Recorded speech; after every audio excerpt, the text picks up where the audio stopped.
আলেমদের কেউ কেউ বক্তব্য যারা রাখেন, অনেক কথা যারা বলেন, কিছু ভুল ত্রুটি বের হয় এবং সেগুলো নিয়ে কেউ কেউ সংশোধনের উদ্দেশ্যে অনেকে বলেন, কেউ কেউ আবার এটাকে মার্কেটিং এর জন্য আলেমদের মধ্যে বিভেদ তৈরি করার একটা মাধ্যম হিসেবে এটাকে প্রচার যখন করেন, তখন আমি বলি, দেখেন, মানুষের তো ভুল হবে। যতক্ষণ মানুষের ভুল হবে না ততক্ষণ সে মানুষ না। ভুল যখন হবে তখনই সে বুঝবে সে মানুষ। তো তিনি একটা ভুল করলে তাকে একেবারে তুলোধুনো করে ফেলতে হবে, তখন তো আমার মাথায় এটা রাখতে হবে তিনি 1000 কথা বলেছেন, লক্ষ কথা বলেছেন, তার মধ্যে 5টা ভুল হয়েছে, 10টা ভুল হয়ে গেছে, আমারও হয়েছে, আমাদেরও হতে পারে। তখন যেন আমার মধ্যে, আমি আলেমদের পক্ষ হয়ে বলি, আমি আলেম না, আমি আলেমের ছাত্রও না, আমি ছাত্রেরও ছাত্র, আমি তখন খুব শক্ত করে বলি যে ভাই, মাথায় যেন এটা থাকে আল্লাহ সুবহানাহু ওয়া তাআলা তাকে পছন্দ করেন বলে এই জ্ঞানের ভান্ডারটুকু পাত্র হিসেবে তাকে আল্লাহ তাআলা পছন্দ করেছেন। সুতরাং তার ব্যাপারে কথা বলার ক্ষেত্রে আমাদের 1000 বার যেন চিন্তা করতে, তাহলেই সহনশীলতাটা ক্রমান্বয়ে বৃদ্ধি পাবে। তাহলে ক্রমান্বয়ে আমাদের পরস্পর প্রতিহিংসার যে জায়গাটা কেউ যদি পরিকল্পিতভাবে তৈরিও করতে চায়, সেটা কমে আসবে। যদি এই চিন্তা মাথায় থাকে যে আল্লাহ তাআলা তাকে পছন্দ না করলে, তার মতো একজন মানুষ তো এরকম বহু আছে যিনি, তার মতো এরকম বহু মানুষ এই সমাজে আছে ইসলামের রশ্মি সম্পর্কে তার ধারণা নেই, অথচ আল্লাহ তাআলা তাকে এতটুকু জ্ঞান যেহেতু দিয়েছেন, নিশ্চয়ই আল্লাহ তাআলা তাকে পছন্দের তালিকায় রেখেছেন বলেই এই জায়গাটুকুতে তাকে নিয়ে এসেছেন। আলহামদুলিল্লাহ, আপনারা তারা। সুতরাং একজন আলেমকে আল্লাহ তাআলা যখন জ্ঞান দান করেন, কাকে দান করেন? এই হাদিসটি আমার খুব প্রিয়। আল্লাহ তাআলা যাকে পছন্দ করেন, যাকে ভালোবাসেন, তাকে দ্বীনের জ্ঞান দান করেন। এরপরও ভুল ভ্রান্তি, ভুল কি? আল্লাহ সুবহানাহু ওয়া তাআলা তো ভুলের প্রেক্ষিতেই আমাদেরকে পৃথিবীতে প্রেরণ করেছেন, যেন আমরা ভুলটা উপলব্ধি করতে পারি। আমাদের তো আপনাদের কাছ থেকেই শোনা যে আমাদের তো থাকার কথা জান্নাতে, আমরা তো জান্নাতে ছিলাম, আমরা দুনিয়ায় কেন, এখানে এসেছি কেন, আমাদেরকে পাঠানো হয়েছে কেন? আমি অনেক সময় বলি আমার বুঝার জন্য, এটি কোনো দালিলিক কথা না, যে ইটস এ পানিশমেন্ট পিরিয়ড। এখানে আমাদেরকে শায়েস্তা করার জন্য পাঠানো হয়েছে। যেমন দুনিয়ার দৃষ্টিতে কেউ যদি অন্যায় করে বান্দরবান পাঠায়, খাগড়াছড়ি পাঠায়, খাগড়াছড়ি বান্দরবান কেউ চাকরি করে, এটা শুনলে মাথার মধ্যে কি আসে আমাদের? সামথিং হ্যাপেন, কোনো একটা প্রবলেম হয়েছে। তো এই দুনিয়া সম্পর্কে রাসূল করিম সাল্লাল্লাহু আলাইহি সাল্লামের বক্তব্য কি? এই দুনিয়া সম্পর্কে বক্তব্য কি? আর দুনিয়া সিজনুল মুমিনিন। আপনি যদি ইমানদার হন, আমি যদি ইমানদার দাবি করি, তাহলে আমি তো কারাগারে আছি। কারাগারে কে থাকে? আমি জেলখানায় কথাগুলো আলোচনা করতাম নিজেদের বোঝার জন্য। কারাগারে কে থাকে? কারাগারে সব এটা বলে আমি ডাক্তার, আমি ইঞ্জিনিয়ার, আমি মুহাদ্দিস, আমি মুফতি, এটা বলে। আমাদের তামিনুল মিল্লাত কামিল মাদ্রাসা তৎকালীন প্রিন্সিপাল, তখন ছিলেন প্রিন্সিপাল কিনা জয়নুল আবদিন সাহেব, ওনাকেও গ্রেপ্তার করা হয়েছে, মাজায় রশি লাগিয়ে ওনাকে নেওয়া হয়েছে, আরো অনেক আলেমকে নেওয়া হয়েছে।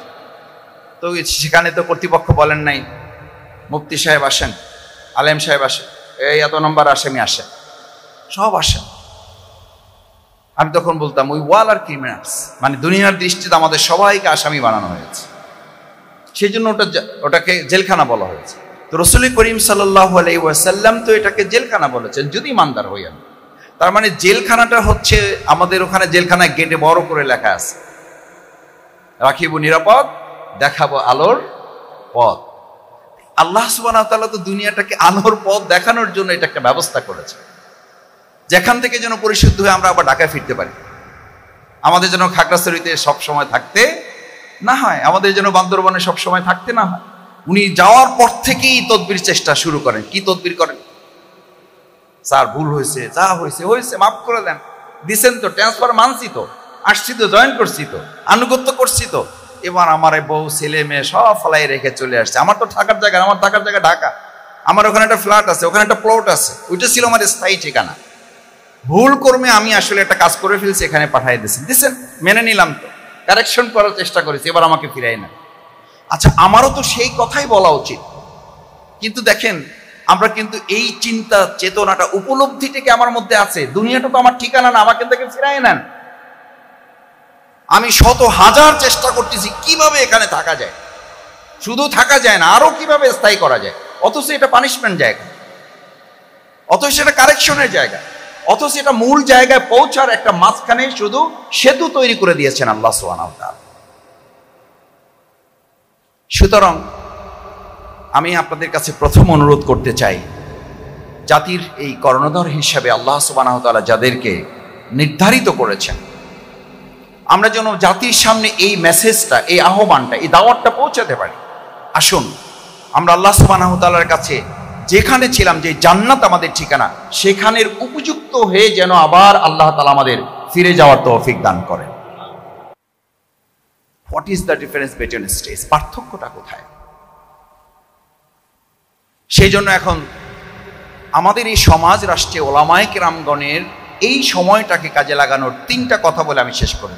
নাম্বার 1, নিজেকে প্রস্তুত করা প্রয়োজন। আমি এই সমাজের যে বর্তমান একটা নিয়ামত আল্লাহ সুবহানাহু ওয়া তাআলা দিয়েছেন, এটাকে ধারণ করতে পেরেছি কিনা, আমি এটা উপলব্ধি করতে পারছি কিনা, যে আজকে দাড়িওয়ালা টুপিওয়ালা আলেমদেরকে বিভিন্নভাবে ব্যবহার করে আমাদেরকে কাকড়ার মতো করে তৈরি করার ক্ষেত্রে যারা নেপথ্য থেকে ভূমিকা পালন করেছেন। আমাদের দেশে একটা পত্রিকা আছে, যে পত্রিকাটা এক সময় জনকণ্ঠ, বিগত 17 বছর কেউ পড়তে চাইতো না। এই পত্রিকার ভিতরেও দেখতেন ইসলাম ও জীবন আলোচনা আছে না নেই? শুক্রবারে তো, প্রতি জুমাবারে তো করতোই, বিভিন্ন সময় তারা লিখতো। আমি তাদের একজন খুব ঘনিষ্ঠ পত্রিকার জিজ্ঞেস করতাম যে ভাই ঘটনাটা কি? সম্মানিত ওলামায়ে কেরামগণ, নিজেকে প্রস্তুত করতে হবে, এই জন্য বলছি যে ভাই, জনকণ্ঠে ইসলাম ও জীবন পাতা রাখতে হবে, এই সিদ্ধান্ত আপনারা কোন সাহস করে নিলে এবং কোন টার্গেটে নিয়েছেন? টার্গেটটা ভালো করে বুঝেন। খুব ঘনিষ্ঠ একজন পত্রিকার সাথে, মালিক পক্ষের। বললেন, মাসুদ ভাই, এটা আমাদের ফায়সালা না, সিদ্ধান্তটা আমাদের না, পত্রিকা আমরাও চালাই না, আমরা এখানকার চাকর বাকর। আমি এটা চলে কোত্থেকে?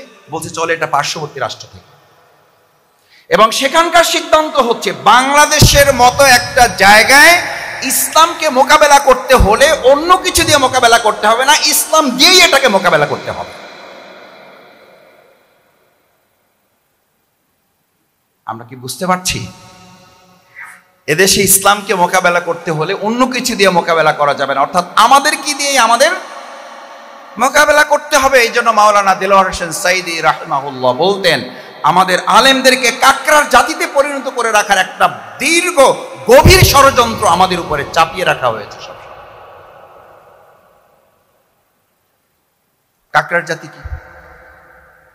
একটা কাকড়া রাখবেন, এটা উঠে যাবে উপরে। অনেকগুলো কাকড়া পাত্রে রাখবেন, ঢাকনা লাগবে না, একটাও বের হতে পারবে না। কেন বের হতে পারবে না? যেটা উঠতে চাইবে ওর পিছনে নিচে যা আছে সবাই ওর পা কামড়ে ধরবে।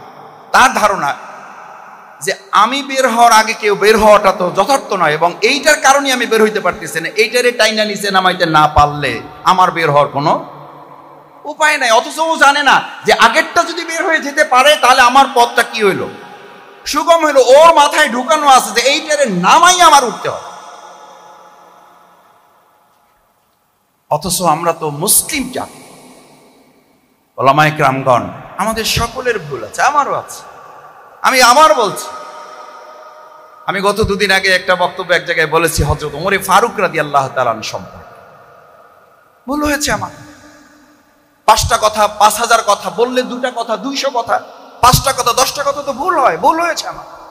এই ভুলের জন্য তো আল্লাহর কাছে চোখের পানি ফেলে ক্ষমা চাই। একটা বক্তব্য দিয়ে গাড়িতে উঠে আল্লাহ মাফ করুন আবার বলছি, আমি আপনাদের ছাত্রের ছাত্র হিসেবে বলছি, গাড়ি থেকে নামার আগে অন্তত 100বার ইস্তেগফার করার চেষ্টা করেছি, আবার উঠে অন্তত 100বার ইস্তেগফার করার চেষ্টা করব। যা বলেছি একটাও হয়তো আল্লাহর পছন্দ হইতেও পারে, নাও হইতে পারে। যা ভুল হয়েছে আল্লাহ মেহেরবানি করে মাফ করে।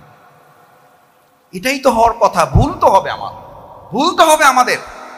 সেই ভুলগুলোকে শুধরে দেওয়া একটা দায়িত্ব, আর ভুলগুলোকে মার্কেটিং করে আমাদেরকে কাকড়ার জাতিতে পরিণত করে আমাদেরকে দিয়ে আমাদের শেষ করার চক্রান্তে কেউ করলে তার জবাব আমাদের আপনাদের সবাই মিলে দিতে হবে। সেই দায়িত্ব আমাদেরকে নিতে হবে। দ্বিতীয় এবং শেষ কথার আগেরটা, সম্মানিত উলামায়ে কেরাম, আমাদের একটা সুযোগ এসেছে, আমি এটা বলবো না। বরং এরকম সুযোগ আমাদের জীবনে আরো এসেছে, ভবিষ্যতে আল্লাহ চাইলে এর চেয়ে আরো ভালো সুযোগ তিনি করে দিতে পারেন এবং করবেন ইনশাআল্লাহ। একটা কথা তো আমরা বুঝি, পৃথিবী যত ঘনিয়ে আসছে তত ইসলাম এগিয়ে যাবে না পিছিয়ে যাবে? এটা আমরা না চাইলে পিছিয়ে যাবে বা আমরা চাইলে পিছিয়ে যাবে, ব্যাপারটা এরকম।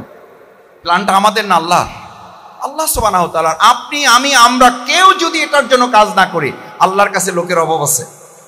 ফাআলুল লিমা ইউরিদ, ইন্না বাতশা রাব্বিকা লাশাদীদ ইন্নাহু হুয়া ইউবদি ওয়া ইউঈদ ওয়া হুয়াল গফুরুল ওয়াদুদ যুল আরশিল মাজিদ ফাআলুল